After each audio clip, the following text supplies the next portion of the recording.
Hello বন্ধুরা, তোমরা সবাই কেমন আছো? আজকে ব্লগটা শুরু করছি। আমাদের একটা বিয়ে বাড়ি ছিল রাত্রে, সেটা নিয়ে।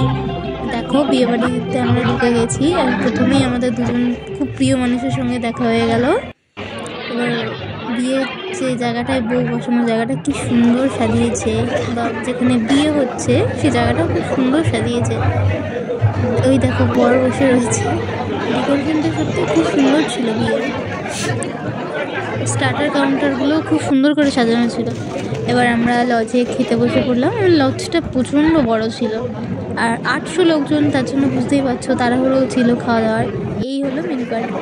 প্রথমে আমাদের পনির পাসিন্দা, স্যালাড, লেবু এবং চাটনি দিয়ে গেল। তারপরে চানা মশলা আর কড়াইশুঁটি কচুরি। এবার ডাল, ভেজ ডাল, সাদা ভাত, আলু ভুজিয়া।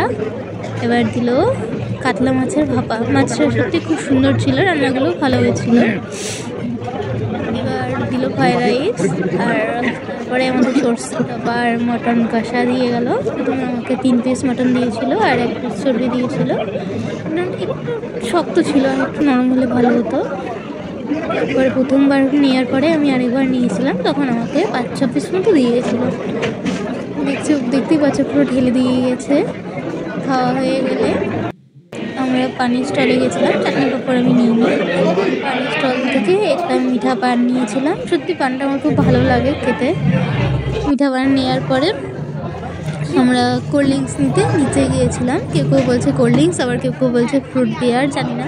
খাওয়া দরকার খেয়ে নিয়েছি, ভালোই লাগছিল না, কেমন একটা লাগছিল। এবার বাড়িতে চলে এসেছি এবং দই দিয়েছিল, দইটাকে নিয়ে এসেছি। ক্ষীরের দই, সত্যি ক্ষীরের দইটা যে এত সুন্দর খেতে ছিল, সত্যি খুব সুন্দর, ভালো ছিল, দারুণ খেতে ছিল। আজ এইটুকুই থাক, টাটা।